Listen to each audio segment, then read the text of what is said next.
ओम नमः शिवाय। आज हमारा शिव पुराण का 74वां दिन, 53वां अध्याय, बारात का ठहरना और हिमालय का बारात को विदा करना। ब्रह्मा जी बोले, जब करुणा निधान भगवान शिव जनवासे में पधार गए तो हम सब मिलकर कैलाश लौट चलने की बातें करने लगे। तभी वहां पर पर्वतराज हिमालय पधारे और सभी को भोजन का निमंत्रण देकर वहां से चले गए। तब सभी देवताओं, ऋषि मुनियों और अन्य बारातियों को साथ लेकर भगवान शिव, मैं और श्री हरि विष्णु भोजन ग्रहण करने हेतु नियत स्थान पर पहुंचे। वहां द्वार पर स्वयं शैलराज खड़े थे। उन्होंने सर्वप्रथम महादेव जी के चरणों को धोया और उन्हें अंदर सुंदर आसन पर बिठाया। तत्पश्चात शैलराज ने मेरे, श्री हरि, देवराज इंद्र सहित सभी मुनियों के चरण धोए और यथा योग्य आसनों पर हम सबको आदर पूर्वक बिठाया। वहां शैलराज हिमालय अपने पुत्रों एवं बंधु बांधवों सहित कार्य में लगे हुए थे। उन्होंने हमारे सामने अनेक स्वादिष्ट व्यंजन परोसे और हमसे ग्रहण करने के लिए कहा। तब सभी ने आनंद पूर्वक या आचमन और भोजन किया। तब गिरिराज बोले, हे देवेश्वर, आपके दर्शनों से हम आनंदित हुए हैं। आपसे एक प्रार्थना करते हैं कि आप बारातियों के साथ कुछ दिन और निवास करें। इस प्रकार शैलराज भगवान शिव से कुछ दिन और रुकने का आग्रह करने लगे। उनकी यह बात सुनकर भगवान शिव बोले, हे शैलेंद्र, आप धन्य हैं, आपकी कीर्ति महान है, आप धर्म की साक्षात मूर्ति हैं। इस त्रिलोक में आपके समान कोई और नहीं है। तब देवताओं ने कहा, हे पर्वतराज, आपके दरवाजे पर परब्रह्मा परमात्मा भगवान शिव स्वयं अपने दासों के साथ पधारे हैं और आपने उन्हें सब प्रकार से पूछकर प्रसन्न किया है। तब शैलराज हिमालय ने दोनों हाथ जोड़कर भगवान शिव से प्रार्थना करके कहा कि भगवान, मुझ पर कृपा करके आप कुछ दिन और यहाँ रुककर मेरा आतिथ्य ग्रहण करें। गिरिराज के बहुत कहने पर भगवान शिव ने वहां ठहरने के लिए अपनी स्वीकृति प्रदान कर दी। तब सब हिमालय से आज्ञा लेकर अपने अपने ठहरने के स्थान पर चले गए। तीसरे दिन गिरिराज हिमालय ने सबको आदर पूर्वक दान दिया और उनका सत्कार किया। चौथे दिन विधि पूर्वक चतुर्थी कर्म किया और क्योंकि इसके बिना विवाह को पूर्ण नहीं माना जाता, जैसे ही विधि अनुसार चतुर्थी कर्म पूरा हुआ, चारों ओर मंगल ध्वनि बजने लगी, महान उत्सव होने लगे। नगर की स्त्रियां मंगल गीत गाने लगी, कुछ तो प्रसन्न होकर नाचने भी लगी।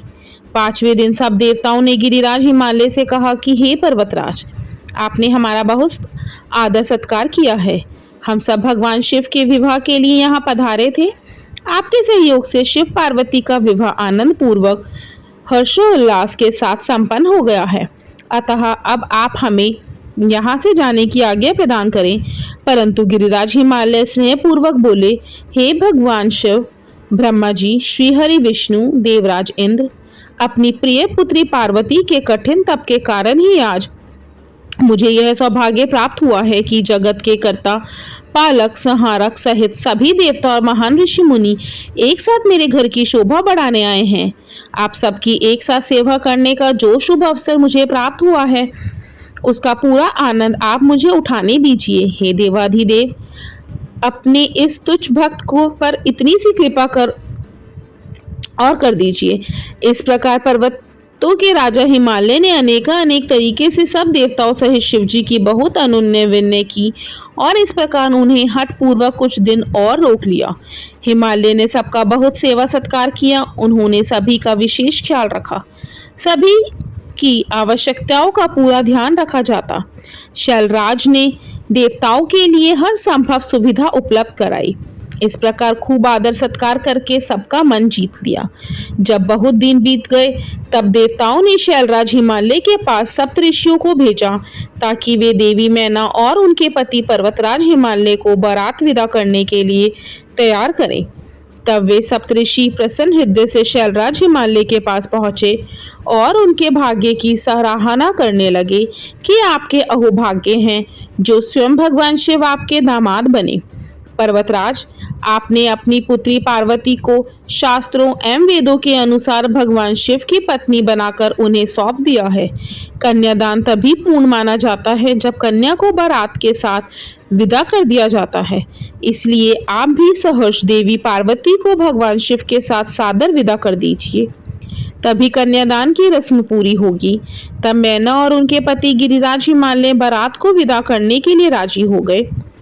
जब भगवान शिव और सभी देवता और ऋषि मुनि विदा लेकर कैलाश पर्वत की ओर चलने लगे, तब देवी मैना जोर जोर से रोने लगी और बोली, हे कृपा निधान भगवान शिव, मेरी पुत्री पार्वती का ध्यान रखिएगा। मेरी पुत्री आपकी परम भक्त है। सोते जागते वह सिर्फ आपके चरणों का ही ध्यान करती है। आप सदा उसके हृदय में विराजमान रहते हैं। आपके गुणगान करते वह नहीं थकती और आपकी निंदा कतई सुन नहीं सकती।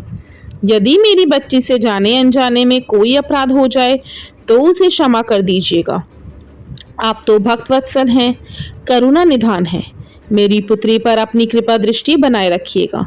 ऐसा कहकर मैना ने अपनी पुत्री भगवान शिव को सौंप दी। कितने आश्चर्य की बात है कि प्रत्येक माता पिता इस बात को जानते हैं कि बेटियां धान के पौधे की तरह होती हैं। वह जहाँ जन्मती हैं वहाँ वृद्धि को प्राप्त नहीं होती हैं। फिर भी उसकी विदाई के समय वे दुखी होते हैं। अनजाने ही अपनी आंखों से आंसुओं की झड़ी कैसे लग जाती है। अपनी प्रिय पुत्री पार्वती के वियोग को सोचते ही वे मूर्छित होकर जमीन पर गिर पड़ी। तब उनके मुंह पर जल की बूंदें डालकर उन्हें होश में लाया गया। तब सदाशिव ने देवी मैना को अनेकों प्रकार से समझाया ताकि वे अपना दुख भूल जाएं।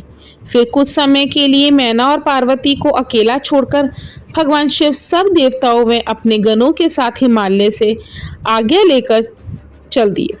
हिमालय नगरी के एक सुंदर बगीचे में बैठकर वे सब प्रसन्नता पूर्वक भगवान शिव की प्राणवल्लभा पत्नी देवी पार्वती के आगमन की बाट संजोए उनकी प्रतीक्षा करने लगी।